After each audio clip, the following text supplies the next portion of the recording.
Welcome to the J. Scott Outdoors podcast. Today we are in Phoenix, Arizona. I'm at the home of Brian Rimsza, and I can't start this podcast out without mentioning what happened over the weekend. It seems like every podcast I do with Rimsza, it's me starting out saying how the Sun Devils just absolutely pummeled the Wildcats in some sport, whether it be football or basketball. What do you think of the big game we just had? You guys beat us. You played well. I think that's a sweep for the regular season basketball. That hasn't happened probably in forever. I don't think it has. It's crazy. Today we're going to talk about bear hunting. Yep.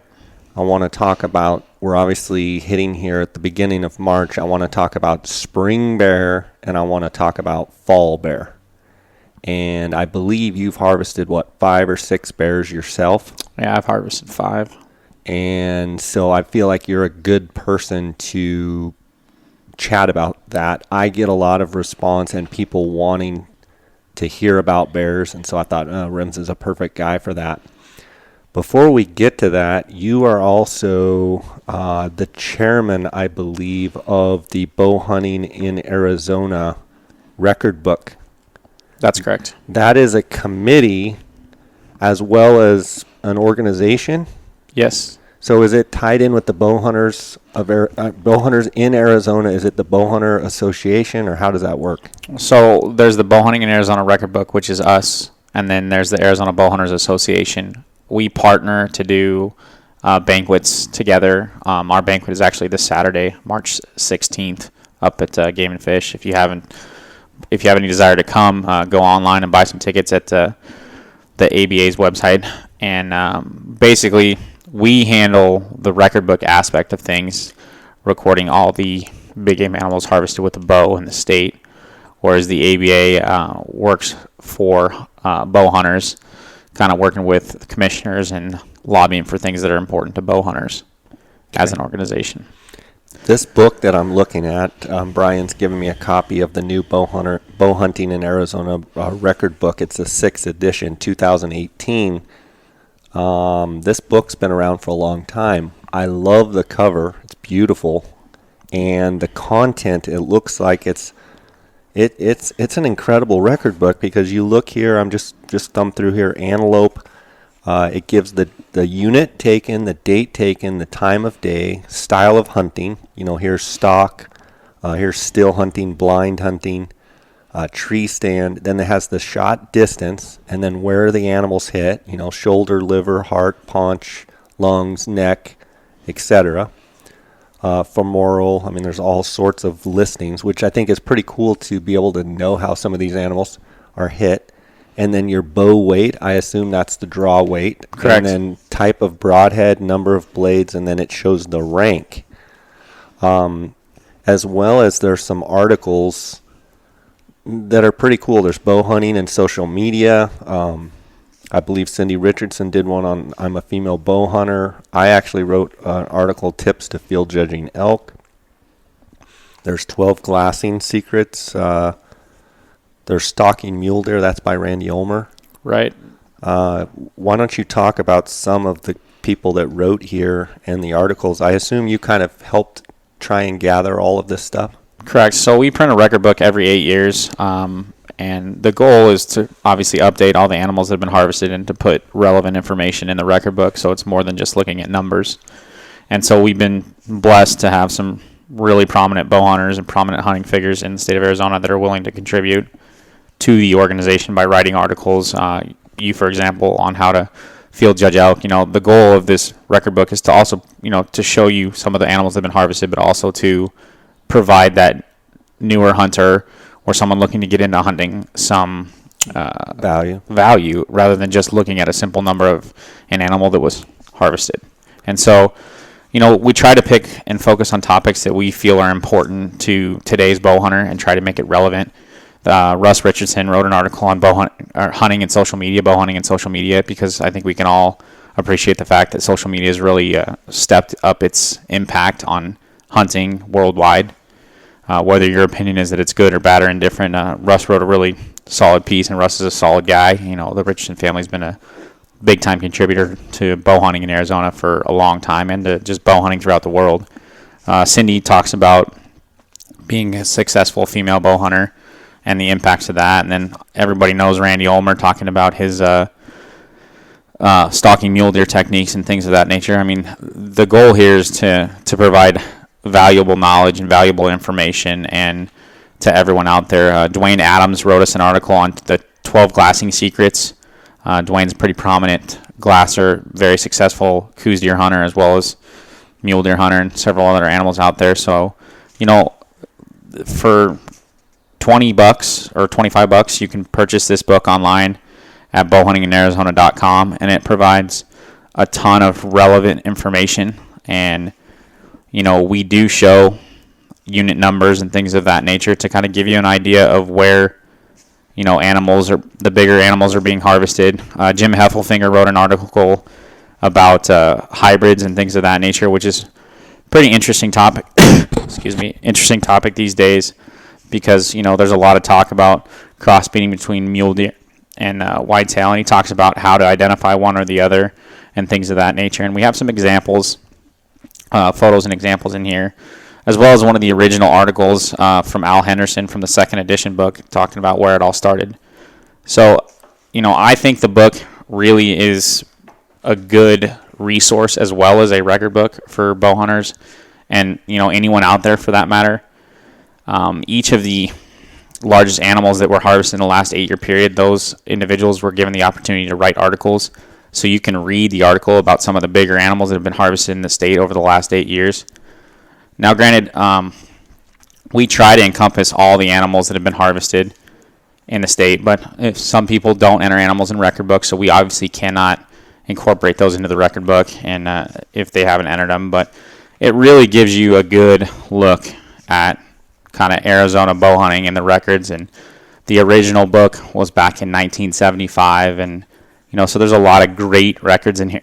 Talks about some of the animals that have been harvested, how to identify trophy animals, and give you some different methods of hunt and what time of day people are most successful and distance of shots and things of that nature. I love how you've broke it down too into charts as well. Like looking here at the style of hunt, looking here at the distance of shot. If you look at the distance of shot on black bear, there's 32% between 20 and 29 yards. Between 0 and 19 is 30%. 40 to 49 is 9%. So it's kind of interesting as you look through these different charts, how that it brings relevancy to your hunt and people that are going hunting. They're like, oh, okay, so 32% of bears that are shot at 20 to 29 yards. That brings value. And then if we click over here to the elk or the mule deer, pronghorn antelope, it's the same thing. I've seen your name in here a few times as well with some of the different animals. I'm looking here at your big giant mule deer that you shot up on the Arizona Strip. It's mounted here in the corner in just a giant deer. The mass is one of those things in the photo you can't really see. And it's just an incredible deer. I know I had you on the podcast to talk about that. But back to this book, $20, bow hunting in Arizona. Is there anything else in regards to this book that you think people need to know? The book's $25 online. Okay. Just I just think it's a great opportunity if you like to collect specific editions too. We have collector's editions that are numbered. And if you have any questions, feel free to shoot me an email. My email is brian.rimsza@hotmail.com, and I'll be glad to answer your questions, help you out the best you can. If you have any issues trying to get a book ordered, you can email me there. And again, we're going to have some great animals at the banquet this Saturday, March 16th, up at Game and Fish. There still are tickets available. Those tickets are being sold by the Arizona Bow Hunters Association, and you can go on their website and purchase those tickets. I believe they're $65. So it's not unreasonable, and we have some incredible raffle items. So, you have a chance to win a bow and things of that nature. So if you're looking to buy those tickets, it's www.archerybowhunters.com, and it's our 2019 ABA and BIA banquet.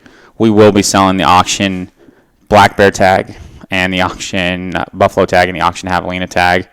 So get out there. It's a great time. A lot of good people. Good chance to network with some pretty good bow hunters out there and get some information. Awesome, buddy. Thanks for doing that, and great job. I know it takes a lot of work and a lot of man hours to put something like this together.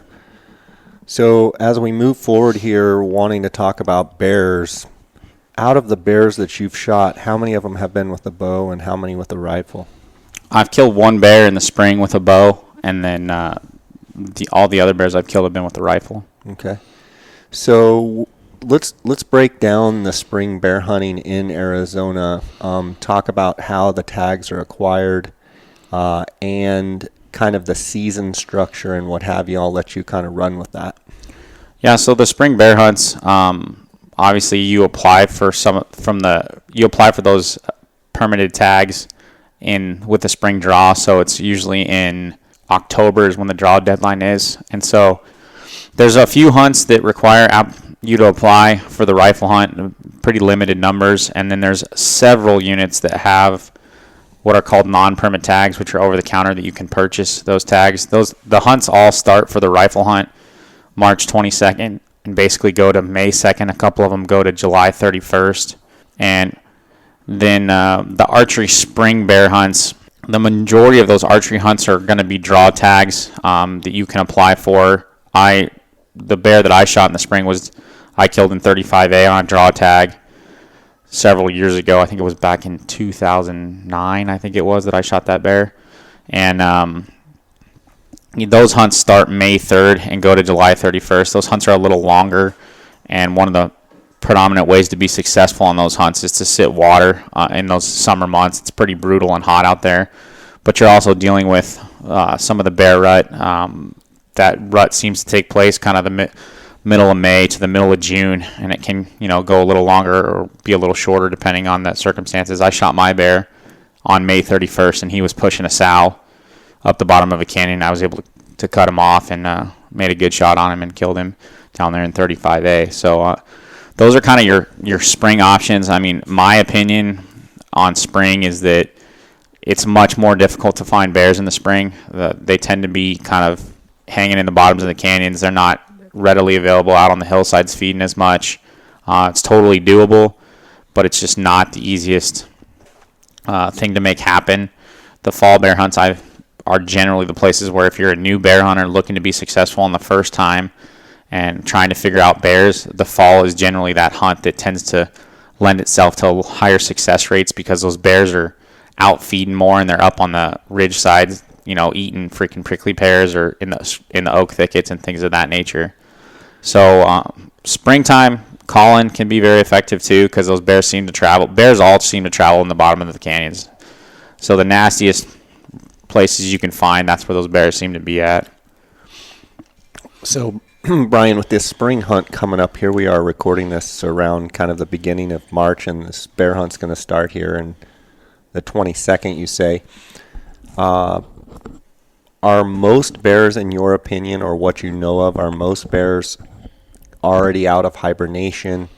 Talk a little bit about what you know about bears hibernating, and with people with have tags here in a couple weeks, are there certain units that you would think that maybe the bears won't be out, and as the dates go on and later in the hunt, or if you have a spring hunt and you're trying to figure out what your timing is, would you, if you had to tag this spring, would you be looking at later in the season? Talk about that whole dynamic.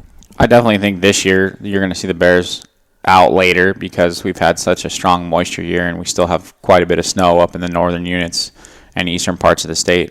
You and I have hunted the White Mountain Apache numerous times for turkeys over the last 5 years, and on years like this year we rarely see bears, and there's a ton of bears up there moving around. But on the years where we have limited to no moisture and it's warmer, we tend to see a lot more bears. I actually killed a bear with you up there on the White Mountain Apache, working across an oak hillside, and literally right after I shot that bear and we loaded it up, you almost killed a bear. So I mean, I would say this year you're going to see bears moving around much later than normal. But remember, some of these units that are open are down in the southern part of the state, which those bears could come out earlier because the weather's going to heat up faster. They're going to have less snowpack and things like that. Hibernation is kind of a weird thing in Arizona, and I'm by no means an expert. A couple years ago, I got a bear on camera at December 8th, And most people will tell you that doesn't usually happen. But with social media today, you're seeing guys on December coos hunts who are posting pictures of bears. Mm-hmm. So, I mean, it's just kind of dependent on the weather. But this year, if I had a tag anywhere in the higher elevations, I probably wouldn't even spend much time until later on in the season. Yeah, for sure. And then if you're down, Tucson or more southern than that, like you said, if some of those bears that could potentially be hibernating in some of that country where there's, it's warmed up already and it's not very forested or wooded, they could be out. Right. But you would say, especially on a year like this where we've got a lot of moisture and good moisture conditions, that very feasibly that, the last 2 weeks of the hunt is certainly going to be better than the first 2 weeks or the first month. Right. And I wouldn't be surprised if we don't see a whole lot of bears killed on this particular spring hunt, just because of the amount of moisture and stuff that we've had. Well, and don't you think, too, that a lot of people are fired up to get out there, so they take a week or a weekend and they go out there and I didn't see anything, when in reality they just shouldn't even probably get going until probably the last 2 weeks of April. Yeah, I mean, that's when it's going to get better. I mean, and even into May is when it's going to get better. But, I mean, those rifle hunts are pretty limited dates. I mean, they cut you off on May 2nd, which is before things even really get going. There's a few units that you're open till July 31st, and those are the ones that, you're going to see some guys kill some bears in for sure. Historically, as far as units for bear, what are some of the units that jump out at you as a hunter that, either numbers of bears or size of bears? Are there any, obviously we could look right here in the record book, but in general, are any units that kind of jump out at you as typically are better bear units? Man, it's just for talking sheer numbers, every year there's a lot of bears harvested in 23, a lot of bears harvested in 27, 24, they can kill a lot of bears in that unit too. So, I mean, those are, as far as sheer numbers without actually having them in my hand, I mean, off the top of my head, 23, 27, 24, those units really, really tend to produce a lot of bears. 23, if the pair crop is right, because there's the way the hunt structure, there's 3 hunts, so they take a lot of bears in 23. And Nicole, my wife, actually killed a bear in 23 last year. If the pair crop is right in 23 in the fall, they will kill a lot of bears. And this year there was no exception, because the pairs were on fire and people were just killing bears everywhere. I heard you mention talking about boars chasing sows and, the bear rut, so to speak.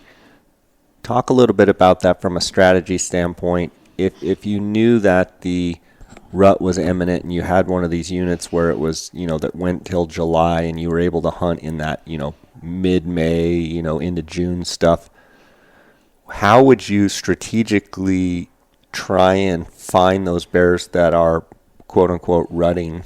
Would you be glassing? Would you be sitting? Would you be in high probability areas? What's your thought on that? I mean, my belief in the springtime that glassing is not nearly as effective as it is in the fall time, so I don't know that I would spend a whole lot of time glassing. What I would spend a lot of time doing is working up the bottoms of the biggest, nastiest canyons you can find, because that seems to be where those bears really, really like to hang out and travel. And typically there's plenty of water and feed not too far out of those bottoms of those canyons.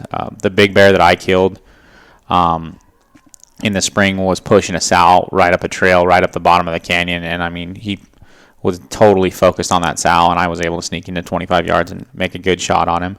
So as you're working up these bottoms that you're talking about, these thick rocky draws and, thick bottoms, is it kind of, still hunting? Are you kind of walking, doing a little bit of glassing, moving a little bit, glassing out in front of you a little bit more? Are you listening for certain things? Talk about kind of what your thought plan would be, your strategy would be. Well, I mean, I want to be in an area where I've seen bear sign, whether it be tracks or scat. I need to be seeing some bear sign and then working those canyons, because if you're seeing bear sign, then those bears are there.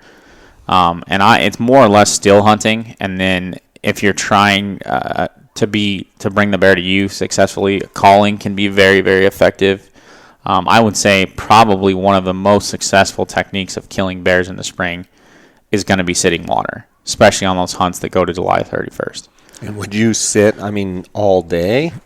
Or are there periods of time, only during the day, or would you be there at first light, or what would be your strategy? And what have you seen with your trail cameras as far as? I would sit all day. I mean, those bears are just roaming around, and you got to be there when they're there. I mean, yeah, you're going to have more action where they show up early in the morning or they show up late in the evening. More often, it'll be late in the evening as opposed to early in the morning.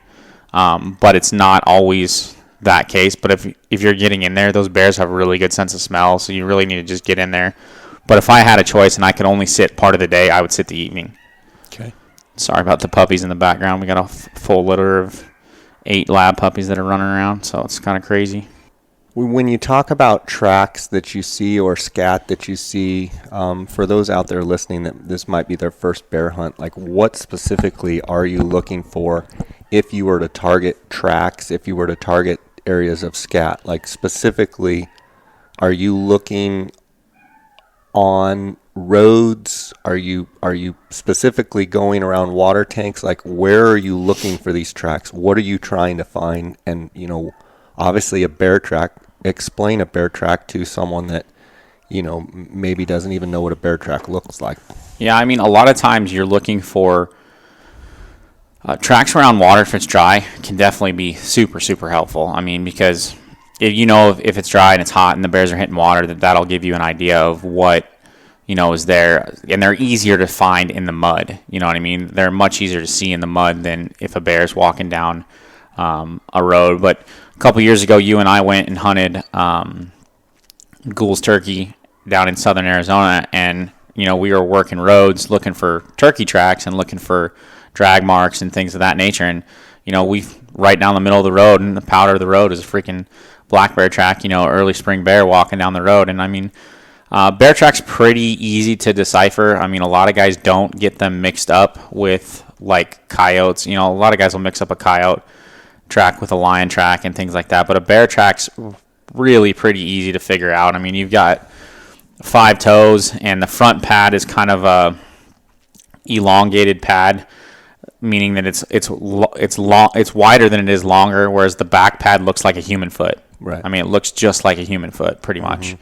A little bit bigger version of a human foot, but I mean, bear tracks are pretty easy to decipher. It's not like trying to figure out a lion track over a coyote track. I mean, that takes a little bit of expertise to figure that out, so to say. So let's say you go to a water tank and you don't see any tracks in the mud, but in the dust, like just kind of in the dirt, you see a track, and you can make out, like you can make the pad out, you can make the toes out. Would you say that that's probably a pretty fresh track? I mean, it all depends on if it's been raining or not and what the weather's been like. But I mean, if you can see a bear track in the dust, I'm going to assume that it hasn't been raining much, and I'm going to assume that that's fairly new track. And so, I mean, that's going to be something that will pique my interest for sure. And then as far as scat, do you have any kind of tips as far as being able to tell, obviously, if scat's newer or fresher or if it's older? I mean, just like anything else. I mean, if it looks wet, and it's not all crusted over when you kick it, it's still moist and things like that. That gives you an idea. I think the biggest thing about scat is, for me, in the fall hunts, if that'll give me an idea of what the bears are eating. So if bears are eating prickly pear berries, their scat is like purple. And I mean, and it's really obvious. So if that's the case, then you need to look around you and figure out, okay, where are the prickly pears ripe? Because that's where those bears are going to be. If they're eating acorns and stuff like that, then you need to be in the acorn thickets and figure out where are all these acorns going, because fall hunts are basically 2 food sources or 3 food sources for the most part. You're dealing with prickly pears, you're dealing with acorns, the oaks, and a lot of times it's the scrub oaks, not necessarily like the oak trees, and then you're dealing with manzanita berries. And sometimes you'll get juniper berries in there too. But I mean, those are your food sources that you're looking for. So when you look at the bear scat, you see a bear scat. Okay, what's in there? Is it manzanita berries? Are we talking about acorns, or are we talking about prickly pears? I mean, the benefit to that fall hunt is that those bears are so visible. So glass for miles.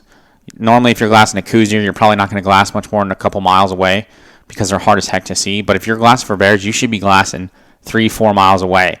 And if Well, everything close and everything far. Yeah, In not other words, just- get up where you can see a lot of country, right? Right, because once you find that bear, you can usually figure out a way to get over on him. You may not get on him that morning, but you'll probably be able to get on him that evening or the next morning, knowing where he's at, because those bears oftentimes will frequent the same hillside, especially in the fall time, because they're coming to a particular food source. So you don't have to worry about running over there and trying to get there right then. Usually, if you can get in position for the afternoon, that bear may come out in the same spot. And we've killed several bears that way, because typically those bears are not on their feet that long in the fall hunts because it's hot. The other thing that's really beneficial in the fall is if you can get an overcast day, or a day, say it rained all night and it's overcast in the morning, you want to be out, because those bears are going to enjoy that cooler weather and really give you a chance to figure out what's going on. A couple years ago, I took a friend of mine from Tucson into 23, and we got a light rainstorm in the afternoon while we were sitting on the hill, and instantly spotted a really good bear eating scrub oaks, and we're able to get over there and kill him. So those cooler days really help you out on those hot hunts, because those bears stay on their feet longer. Let's talk about shot placement for a minute. From an archery standpoint as well as from a rifle standpoint, if your shot placement changes between those two, and where you want to shoot bears, and talk about it from a broadside, front on. I mean, go through all the different angles. I mean, bears have a lot of hide to them and a lot of hair to them. I mean, I wouldn't say it's a difficult hide to get through by any means. But what I will say is it looks like a black blob. Whereas if you're looking at a deer or an elk, you kind of got some more definition as to figure out where to shoot. And typically for an archery shot on a bear that's broadside, almost mid-body is what you want. It's not, you don't have to hug the shoulder. You almost want to shoot what would appear to you as being mid-body. And make sure, don't try and heart shoot them in the low bottom part of the chest, because sometimes it's hard to define where the hair ends and where the body starts, and you might lend yourself to shooting low. And I'll just talk about bow shots. I mean, I don't know that I would shoot a bear in a frontal position with a bow unless I was absolutely confident it's not a shot I would look to do. But sometimes those bears, you can get on their paths and they're just coming at you, and you got to make a decision. And I mean, you're really looking to suck something in right under the chin or something like that to run up in that body. I really wouldn't tell anyone to take that shot, but I mean, some people are going to do that. So I mean, you have to make a decision on what you want to do. It's really not something that I would look to do. And sometimes you're faced with weird shot opportunities when it comes to calling bears in too, because when you're calling them in, they're coming toward you. And if you're calling by yourself, then you may have a frontal shot option that you have to decide what you want to do. And then quartering away shots, try to aim for that offside leg. Remember, there's not much to the bear there, so I mean, you really have to shoot the bear a little farther back, closer to that back hip on your close side, so that the arrow angles up into the chest. Just remember, your point of impact is not the same, so you really got to envision where the arrow is going through the body. With a rifle, I mean, today's rifles, I think, is probably one of the reasons where a lot more bears get killed during the fall hunt, because those bears are out in those prickly pear flats, and guys are shooting bears at 600 to 1,000 yards all day long, because it's a big black blob on a green hillside, and when they get on a fresh pear, they are going to just sit there and eat those pears. Yeah, and I mean, they literally sit there on their butt and just sit there and eat, move over to another patch and just sit there and eat and eat and eat, and they're there for hours. Right, and I mean, bears can take some lead, so I mean, a 30 caliber style rifle is probably what you want, but I mean, I know a lot of guys right now are killing bears with 6.5 Creedmoors. And, it is to each his own. I mean, I like the 30 caliber, 300 Winchester short mag, or 300 rum or something like that. But more importantly, just something that shoots well, and you can place the bullet where you want to place it. If you can shoot them, if you've got enough oomph and you're shooting them at a distance, you can shoot them in the high shoulder and they'll go down. But I mean, I always tell everyone, hey, try and shoot them in the chest. That's what we're always trying to do. Bears are pretty tough. Every once in a while you hear guys shooting a bear head on with a rifle and the bullet just grazing off the skull and the bear just gone. So, I mean, you really got to make good choices on what you're going to do as far as shot placement, and especially if you're shooting things long range. I mean, in today's world, everyone's shooting stuff at 1,000 yards. And the last thing you want to do is have to be trailing a wounded bear and through some thick bottom, because that could get a little sketchy depending on the circumstances. You had mentioned a second ago about calling and just curious if you personally have called bears and had any success, and or have you talked with guys, and are there certain sounds that you've heard that work better or that you've used and work better than others? So I'm not the expert on calling bears. I have called bears in myself. I've never called a bear in that was big enough to shoot by myself. But guys, I have some friends that are very successful at it. Get into the deepest, gnarliest canyons and start calling, and those bears will come up the bottom of the canyon, and really, they're fairly noisy at times. Whether it be you can hear them breathing because they're laboring hard if it's in the fall time, or they're just turning rocks and things like that over. It can be very successful to glass a bear way out there, and if you're bow hunting, like on some of those spring bow hunts, you can hit the call, and sometimes those bears will turn and just come.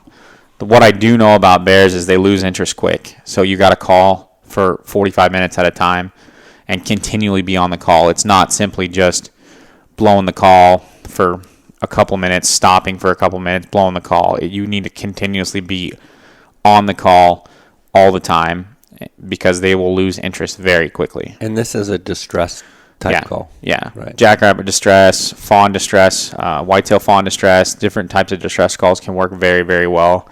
Matt Cutlip and Chip Biner from Tucson killed a ton of bears calling bears in. I mean, those guys are deadly when it comes to killing bears, especially in southern Arizona, and they work those bottoms and get into some of the country that most people would never get into. Brian, I want to take a quick second here and thank the sponsors of the podcast. I want to thank GoHunt.com, the optics authority, my friend Cody Nelson. I call him the glassing guru. If you have any optical needs at all, you can reach out to him at 702-847-8747. That's extension 2. You can also email him directly at optics@gohunt.com. Cody has promised me that he'll take care of the GoHunt listeners, the J. Scott Outdoors listeners, and you can also tell him that if he doesn't, I'm going to smack him around. So make sure you tell him that, and he'll enjoy hearing that. I also want to thank GoHunt Insider. In my opinion, they're the best draw odds and harvest statistics out there. And you can go to gohunt.com/JScott, and you're going to get a $50 GoHunt gift card. I want to thank them for their sponsorship. I also want to thank KUIU. That's KUIU.com. KUIU Ultralight Hunting. That is the gear and clothing that I wear on all of my hunts. I know, Brian, you wear a lot of KUIU. I want to thank KUIU for their sponsorship. I also want to thank CanyonCoolers.com, based right out of Flagstaff, Arizona. If you use the JScott19 promo code, you're going to get a 10% discount. I also want to thank Phonescope.com. That's the digiscoping device that I use for all my videos and photos that you see on Instagram. Phonescope.com. Use the JScott19 promo code. You're going to get a 10% discount. And then OnXMaps.com. If you use the JScott19 promo code, you're going to get a 20% discount there at OnXMaps.com. Brian, you have talked about fall bear hunting, and I think if I ask you, you would prefer to hunt bears in the fall.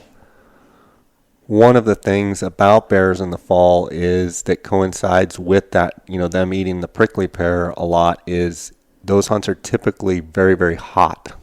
Yes. So, you can literally get yourself in trouble if you get out there and don't have enough water and aren't prepared. Talk a little bit about your experience hunting them in the fall and some of the stories about, just making sure you have enough water, making sure you're in shape, making sure, you can get some shade during the day, and kind of go through that. Well, all the fall bear hunts in Arizona are non-permit tags, which means you can buy the tag over the counter at any, tag dealer, whether it be Walmart or any of those places. So I think most the hunt structures have multiple hunts. Typically somewhere open. The earliest is usually like August 10th, and they'll go for a week or until the female harvest objective is met. So let's talk about female harvest objectives.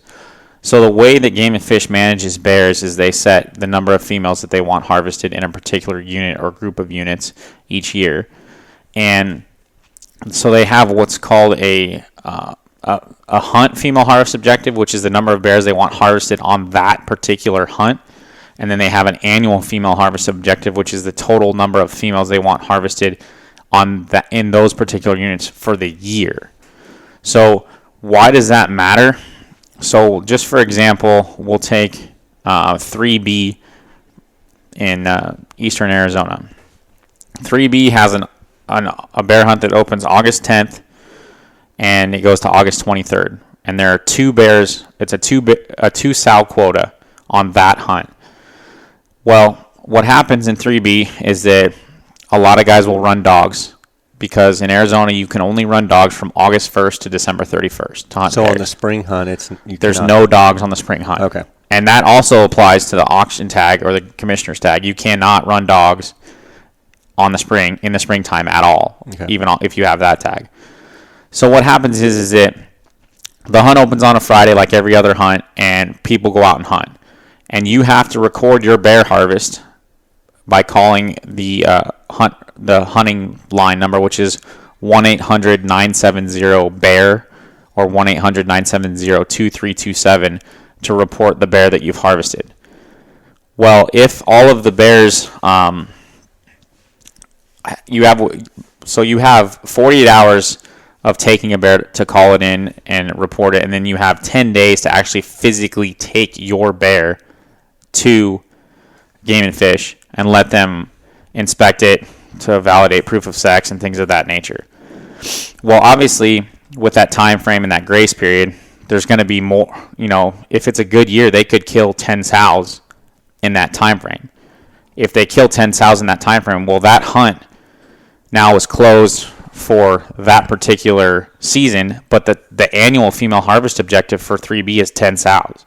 So even though they have a second hunt opening, it will never open because they've already met the annual female harvest objective. So in other words, in that 48-hour period, in that time frame, a bunch of sows could get killed, and people have 48 hours to report. Do you think that there's, guys that are working a certain area, do you think they sometimes will hold off to the very end so their buddies can go ahead and harvest bears? Have you heard of that? I have never heard of it, but I mean, if you have 48 hours to harvest a bear or to report it, and you haven't, called it in, then you're still within the legal ramifications of what they're doing. I mean, I don't think guys are doing anything illegal. It would be more or less potentially gaming the system, I guess, would be the way to do it. And I mean, I don't know that it happens like very often. I've never heard of it. I'm not going to say that it's never happened because it surely could happen. One thing we'll touch on real quick is that the bear season, if 2 females are harvested on Friday and those guys call those in, the bear season ends Wednesday at sundown. So it's your responsibility to call that 1-800-970-BEAR number and see if the hunt's going to continue past Wednesday at sundown or if it's closed. And so where that 48-hour grace period comes into play is that potentially someone could kill that last sow on Wednesday morning and not report it until Thursday, and then you have till the next Wednesday. But I don't think the way the time frames happen and the limited number of sows that are harvested, I don't think it really happens. But the reality is, and something that needs to be pointed out, is it's on the hunter to make sure they call in. Just because they have a bear tag, it may be closed. And if they get caught bear hunting, they're going to get a fine. It's on the hunter to make sure that it's still open, correct? Yeah, it's on the hunter to make sure that it's valid and to make sure that that the hunt's still open. And the other thing is that I don't know of too many people that have gotten in trouble with that, but if you're a new bow hunter, these are rules that you need to understand. You have to call in and report your bear, and you have to call in sometime on Wednesday to figure out if that hunt's going to continue open past that Wednesday night or if it's closing. Right. Because if you don't and you kill a bear, you're going to have problems.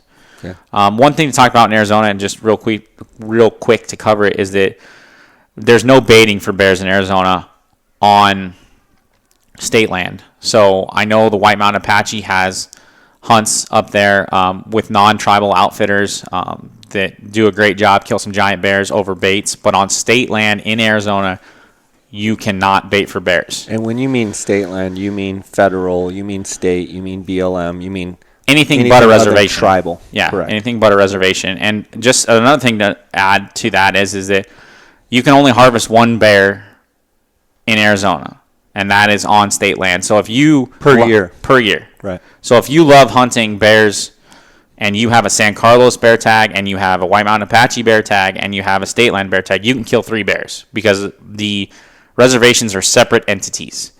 So on state land in Arizona, you're allowed 1 black bear per year. And the only exception to that would be is if you had the auction tag, you could kill 2. Right. Let's talk about, you do mention the San Carlos, you mentioned the White Mountain Apache. I would assume that the Wallapai might have some bears. I'm not sure. Yeah, I would have no assume idea. that the Navajo might, but the 2 big ones that you always hear about are the San Carlos and the White Mountain Apache as far as bear hunting. Correct. Talk a little bit about what you know from the bear hunting on both of those tribal reservations. We'll talk about San Carlos first, which is the eastern part of the state. Great bear hunting. I mean, absolutely awesome bear hunting. 3 or 4 years ago, they changed it to where non-tribal members had to hire a guide, which changed the dynamics of that hunt because prior to that, anyone could buy a tag. They were limited number of tags, but you could get a tag and go up there and hunt bears during the fall where things were going. Lots of pairs, lots of bears, and you have a great hunt. But now they changed it to where you have to hire a guide, and on the San Carlos, I believe all of the guides are tribal members, and so now that has created kind of a lot of times they have leftover tags. Before they would never have leftover tags, and the tags would sell out a year in advance.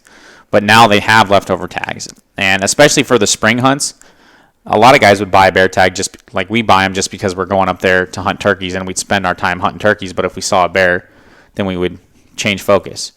But those spring hunts, again, you know, I think the tag prices on the San Carlos are somewhere between $800 to $1,000 depending on the unit that you're hunting, but you have to have a guide. So if you're looking to kill a black bear up on the San Carlos or looking to kill one and want to have a good hunt for a reasonable price, I think you can go up to the San Carlos and reasonably have an awesome bear hunt for a pretty solid price. I know nothing about any of the outfitters up there, so you're going to have to do some research and figure out who you want to go with. But, I mean, they have a ton of bears. What about the White Mountain? White Mountain Apache is awesome for bears also, and they kill some really big bears on there. Same with the San Carlos, but White Mountain Apache allows you some different opportunities to hunt. You have to hunt with a guide, and they have non-tribal member guides. So a few people that I know that do it are Chris Williams at Trapper's Den, Taxidermy up in Show Low, and then Jared Nichols with Nichols Guide Service does it. And I know there's some others, and you know, I'm sure they're great. I just don't know all their names off the top of my head. But they, a lot of times, will hunt bears over baits, or they will run them with dogs after the bears hit the bait. They can go in there and run it with the dogs and really target big bears. I think those hunts go somewhere around $5,000, but success rate's super high, and you're really good chance to kill a really awesome bear. And so if you look at guys go to Canada to hunt bears, and they sit over a stand, and you know, between the hunt and the airfare, you're easily over $5,000. So you can go up to the White Mountain Apaches, depending on where you live, 3-4 hours from your house, have a great hunt. Because I mean, the springtime, April, May, on the reservation, it's awesome. Yeah. Turkeys are going nuts, and you can kill. Some of those guys target those big giant bears because the way they're able to hunt them, and you can really have a good experience. So I mean, I haven't done that. I've been interested in doing it. We've been fortunate to hunt turkeys up there a lot, and with our turkey hunt comes a bear tag a lot of times, and so I have killed one bear up there on our spring turkey hunt, but usually our turkey hunts are a little early for those bears to really be out and moving around. Let's talk about once you get a bear down and skinning a bear. I actually shot a bear last fall in Colorado, and they're greasy. Oh, man. Talk about basically start from point A to point B and what you do when you get a bear on the ground and how do you take care of it and kind of walk through that process. Well, I'm going to talk about, we kind of skipped over it. You asked me about it, about kind of being in shape for the fall bear hunts and stuff because the weather's hot. So don't underestimate the weather, and don't underestimate the amount of effort that goes in to killing a bear and getting a bear out, because it's your responsibility to kill a bear and get it out and not let the meat go bad and not let any of that stuff spoil. You have to do that. So if you see a bear in a place where you don't think you can get it out, it's on you not to take that shot, not to harvest that animal and waste that meat knowing that it's going to be so hot. Because a lot of times we're killing these bears and it can be 90 degrees outside. So with that being said, be prepared. You can never, ever have enough water in your pack on a fall bear hunt. It can get hot and miserable, and once you get a bear down, there has been several phone calls made where people have been basically screaming broken arrow, saying, hey, bring me some water, I need some help. And I mean, we have a good friend that did that not too long ago, and it helps to have some good friends. One of my rules of thumb when it comes to hunting bears in the fall is I will not hunt bears unless I have myself plus 2 other able people to pack the bear out. So if I have another guy that I know is in shape, I might do it, me and him. But I did it a few years ago where it was myself and another individual who wasn't really ready for that. And it was really not that difficult of a setup, but it taxed my buddy to the extreme. And so if you're new to bear hunting and you've never done it, my recommendation is don't do it unless you got 3 guys. Because with 3 guys, you mean don't shoot. Right. Don't plan on shooting a bear unless you have 3 guys to make it happen and get it out. And you might as well not even go unless you got 3 guys, or you got someone on speed dial. Because honestly, you got one person carrying the hide. That's typically 60, 70 pounds. You got one person to carry one side of the bear, so front, rear, back straps, tenderloins, whatever other meat you're going to take. And then the other person to carry the other stuff. And on top of that, you've got your optics, your water, and all those other things. 3 guys, perfect to get a bear out.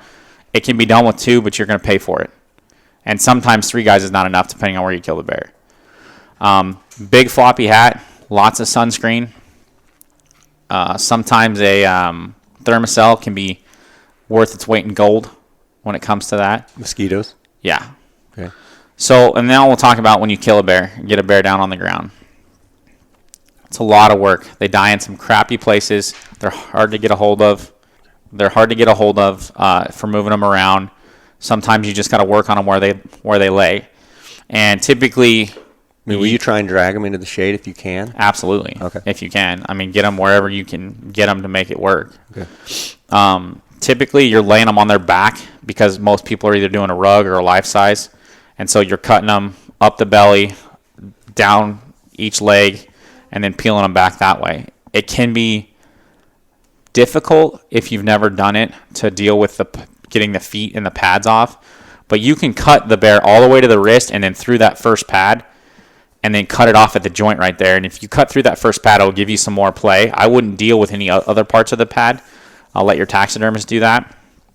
And when you do the neck, come all the way up to the base of the neck and then just leave the hide on the neck and cut it through the spine on that side. But you do that whole thing, lay it on one side, cut front, cut rear shoulder off, cut back straps off, and then do the other side. And one thing I didn't mention is once you're done taking your pictures, doing all that good stuff, take a big stick and wedge it in your bear's mouth because they're going to want to take a premolar tooth to age your bear. And if rigor mortis sets in, they are never going to get that mouth open. And when you say stick it in your mouth, you don't mean like this. You mean horizontally. Yes. In other words, a big enough stick that's going to keep their mouth open, not one that's like going to point through the roof of their mouth or point through the bottom. You want it like almost like they're biting on it. Yeah, a 1 to 2, probably a 2-inch diameter, 1.5-inch diameter stick, and put it 6 inches long so it's through their mouth. That way you don't have to worry about it falling off when it's in your pack and doing any of that. And the other thing is you got to make sure proof of sex has to be attached to the hide. So I mean you have to have that proof of sex attached to the hide. So when you're doing it, make sure that you cut around whatever parts are there so that you can show what the sex of the bear is, so you don't get yourself in trouble. And usually it's fairly easy to do, but it's the only animal besides the lion that we really do that on. And lions, a lot of times we carry them out whole and take them to Game and Fish whole, but you're not likely to do that with a bear. Do you also take pictures?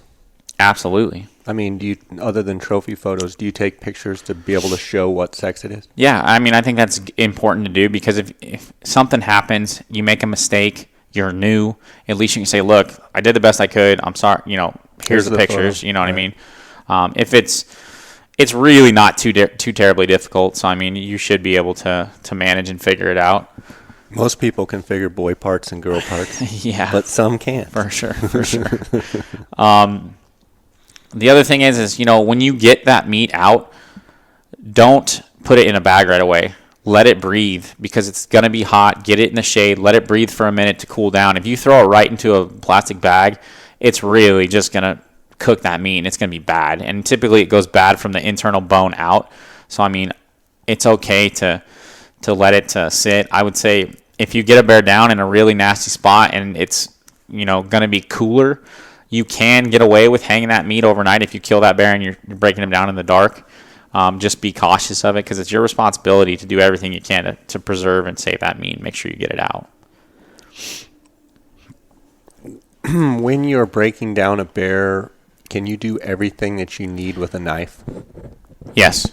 I mean, I do everything with a Havalon knife. And I mean, could you use other things? Absolutely. But for me, I do everything with Havalon. Make sure you have a lot of blades because that fat and grease will get up on those blades and kind of dull out those blades faster. But with today's knives, Havalon's Outdoor Edge makes all the replaceable surgical steel knives. If you have a knife you liked, make sure you have a sharpener because you're definitely going to need to sharpen it. How many blades on a Havalon style knife do you think you would go through on a bear? How many would you feel comfortable having with you? If I had 4 blades, I'd be good. 4 to 6 blades. But I mean, I've always, they're so light. I've always got usually 10 blades in there. Mm-hmm. Because every once in a while you get a blade that comes out that's not as sharp as it should be. And so, I mean, you just got to swap it out. Now let's talk about attaching. So you've skinned the bear out. How do you then go about loading your packs? How do you do that with the hide? I mean, are you going inside the, most packs these days, you can put it in the inside. Are you putting it in a game bag? Are you putting it on the outside? You strapping it? What are you doing? It all depends on your pack setup. I mean, for like a hide, the hide in the head is 1 pack load for 1 person. I mean, you can, if it's a small bear, you could probably go more than that, but you put basically the back feet and the butt in first and then have the head sitting up on the top because you want your heaviest part up on top of the pack load. And then meat and stuff like that, usually going in a pillowcase or a game bag. You can bone out the meat, save yourself some extra weight if you don't have the enough people to carry it out. But I mean, I put it right in the pack. Let's jump back to something that I just thought of to make sure that people understand. Number 1, let's talk about when you're trying to sex bears before you shoot them. And then I also want to talk about kind of field judging bears. How do you determine if you're new at it? Even if you're not new at it, how do you determine size of bear, how big a bear you're looking at, what makes a big bear, that kind of thing? Start with the sex first. So any bear in Arizona any bear except for a sow with cubs is a legal bear. And a lot of times guys will get super pumped when they're on their first bear hunt and they see a bear and they shoot it.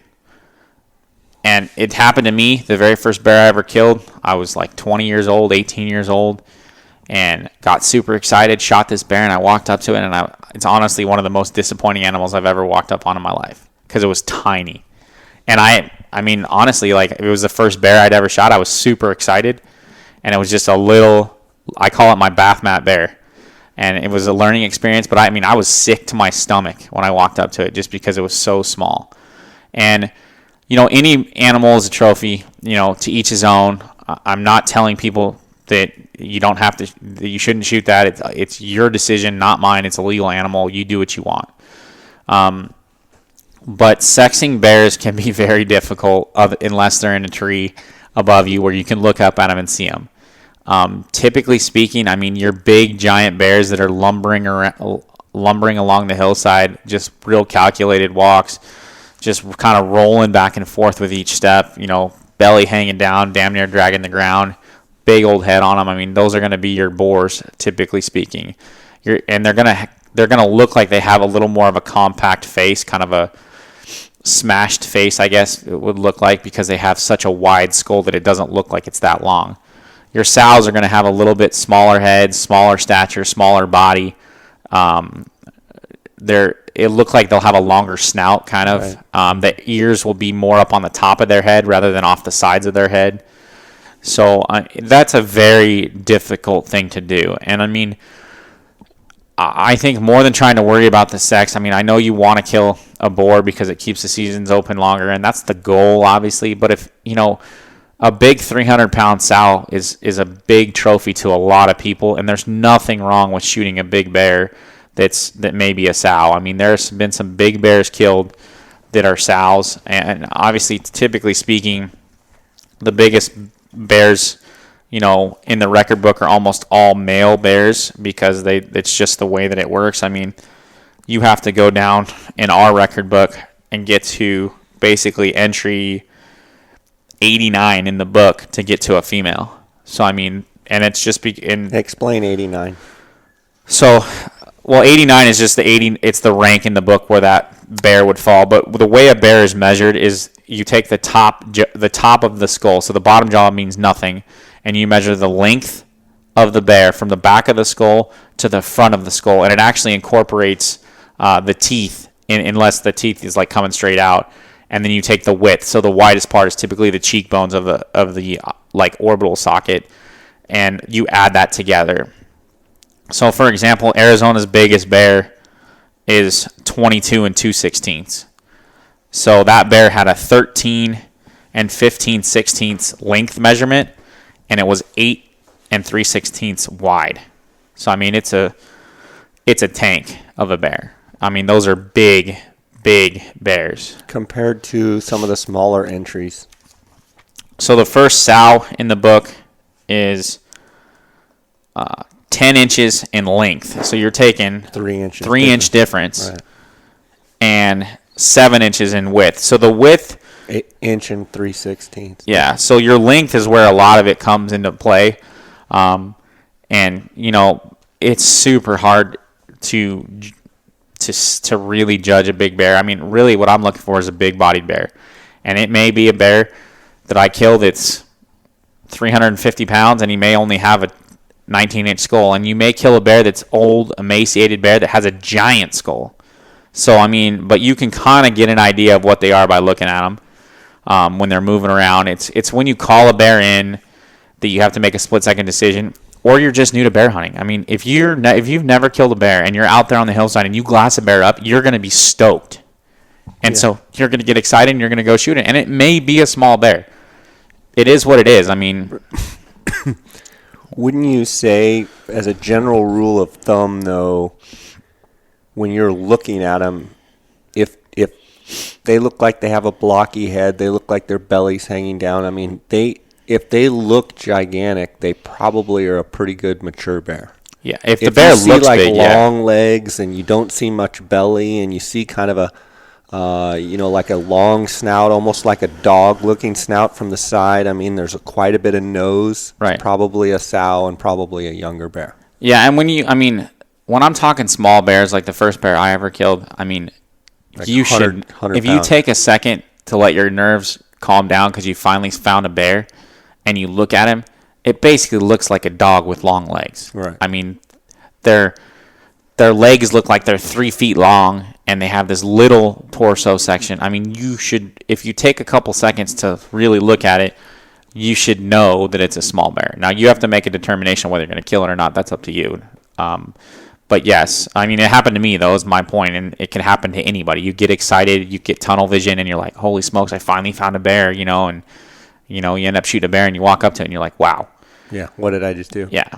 You mentioned sow with cubs is not okay to shoot. Correct. My question is, from a monitoring standpoint, or when you first spot a bear, to be a steward of the resource and to be legal, do you sit there and try and study that bear a little bit, look at it, make sure that there's not cubs around, have a little time where you're saying, I'm trying to establish if this bear has cubs?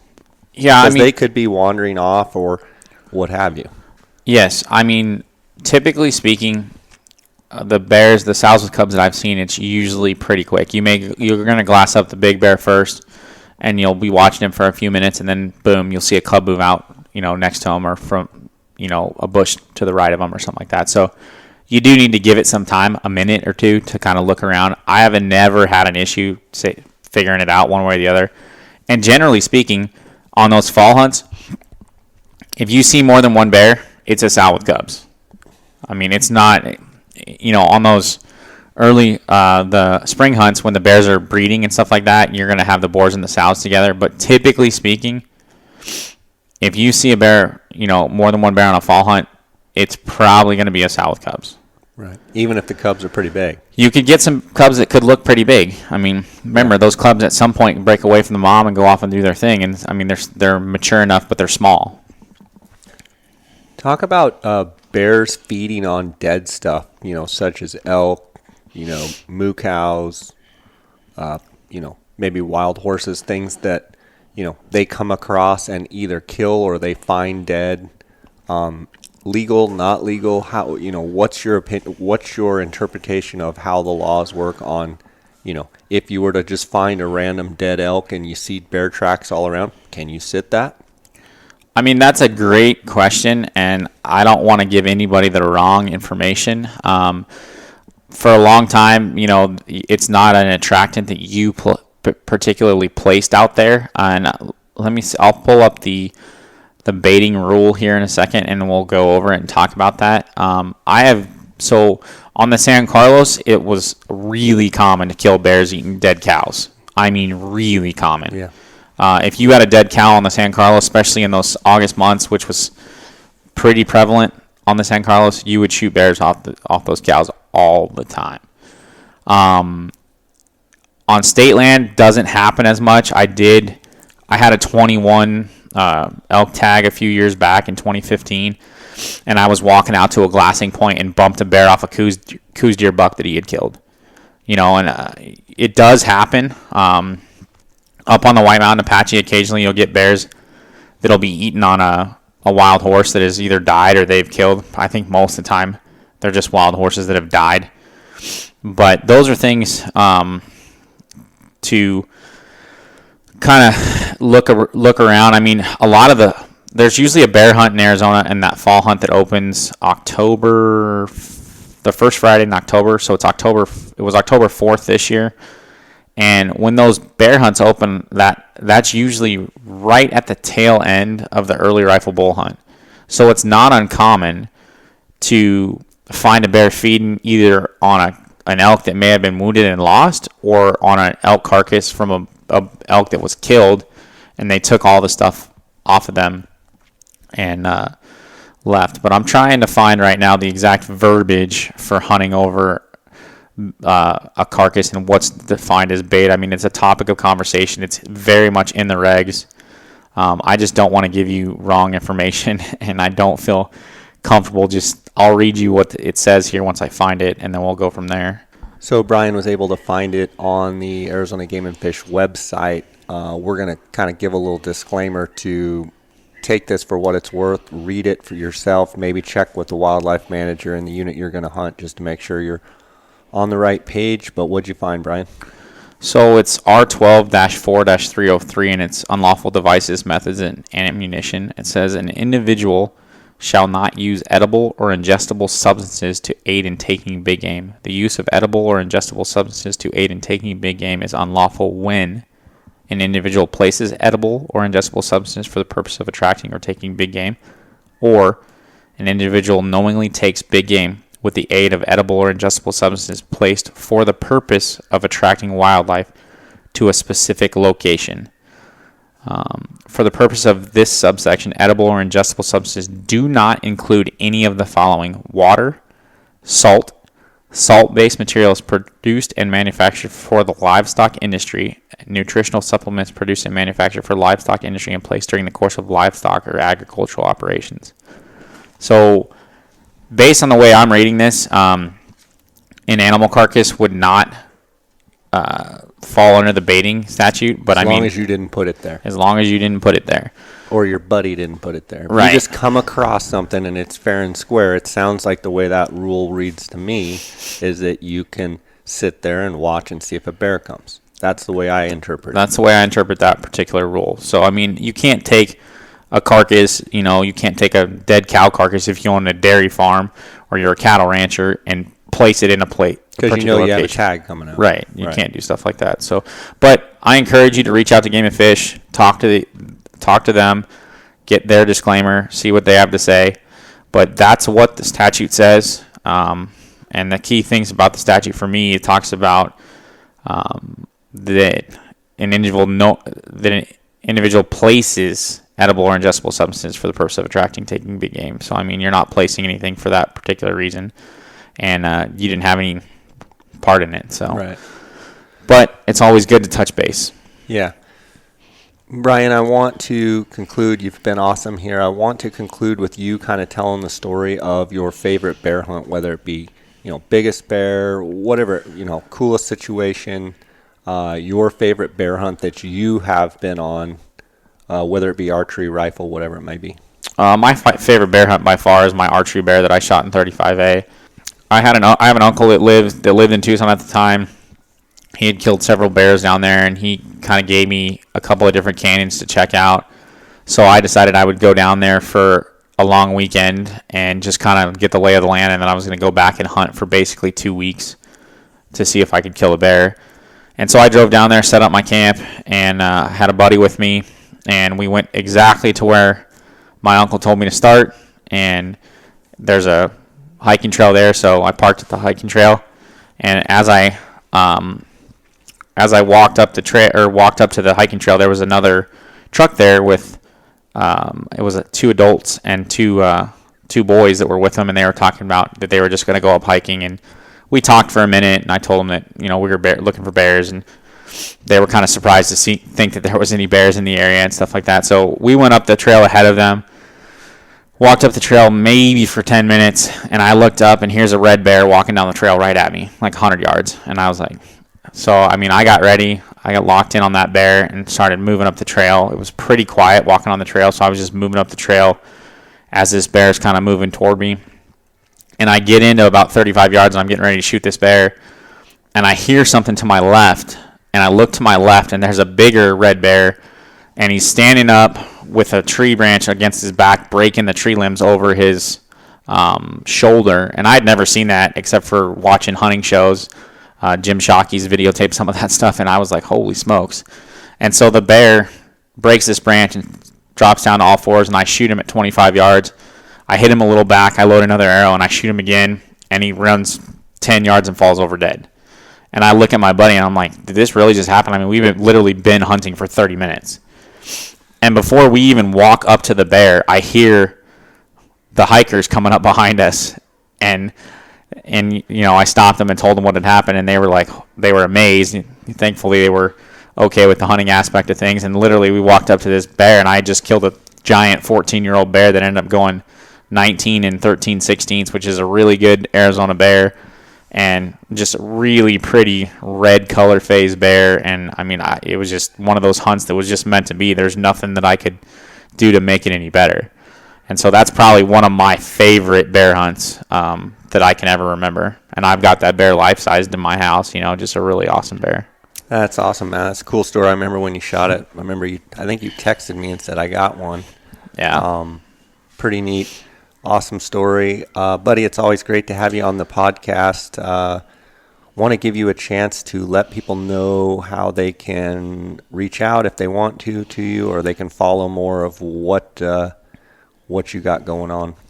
Yeah, if anyone has any questions, whether it be about bear hunting, about any hunting, about the record book, about the upcoming draw, I'm sure we'll do another podcast about the sheep draw and things of that nature. You can get a hold of me. My email address is brian.rimsza@hotmail.com. You can also reach out to Jay if for some reason you have trouble getting a hold of me, and he'll put you in contact with me. But always out there to help. If you have any questions, let me know. Be glad to answer those questions.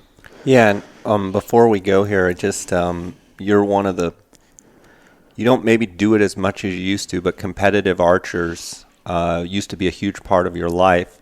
You've moved your way up in public service here in our city as a police officer. So maybe you don't have as much time as you used to, but what equipment are you shooting right now for your bow setup, and how has it maybe changed, or how has it remained the same over the years? I'm shooting a Bowtech Realm right now, which is a new bow to me. Really like the way it feels, really like the way it shoots, kind of getting acclimated to that particular bow. I still shoot gold tip arrows. I have for probably 15, 20 years now. I mean, they're just a solid arrow. Tim Gillingham's an amazing guy. I shoot custom bow hunting equipment as far as their sights go. They make a really awesome movable sight that I have had great success with. Scott releases, always been real good. And then I think the other thing I shoot Gravedigger broadheads. They've been real good to me. And the other thing that's I think definitely helped my success as a bow hunter is Daniel Willett over at the Arizona Archery Club always works on my bows and helps me out when I get in a pickle, because Daniel's an expert when it comes to that stuff. So I encourage you, if you need any help on a bow setup or you're struggling with something, go see Daniel. He'll get you squared away. If you're in the North Valley, for sure. If you're in the South Valley, you got a couple other shops. Archery Headquarters is real good. Bear Mountains out in the East Valley. Bear Mountains in the East Valley, as well as Timber Mesa. And then you've got Ross Outdoors in Central Phoenix. And Josiah over at Ross is an incredible contributor to the bow hunting organizations in Arizona. And I mean, he's just does a real good job. And then Archery Headquarters down in Southern Phoenix. Randy Phillips over there has been around forever. I mean, I've been going down there since I was a little boy. Go see those guys. They'll get you squared away. It's super important to have someone that really knows bows, and if things go sideways, it's all great when things are shooting good, but when things go sideways, it's super important to have someone that can really work on those. Yeah, don't wait till last minute. All of you guys have found out what elk tags you have drawn and things like that. Don't wait till last minute to go get your stuff squared away and get it fixed. These bow shops get hammered when the draw comes out, and then they get hammered 2 weeks before the hunt start because everyone's waited till last minute trying to get things fixed, and then people get upset when they can't get a bowstring in 2 weeks. Things take time, so don't put that extra stress on yourself. I always encourage everyone to alleviate all the variables that you can, because hunting has tons of variables that you cannot control. So a good bow mechanic and a well-tuned bow makes your life a lot easier. Buddy, always great having you on. Thanks. All right, thanks. God bless.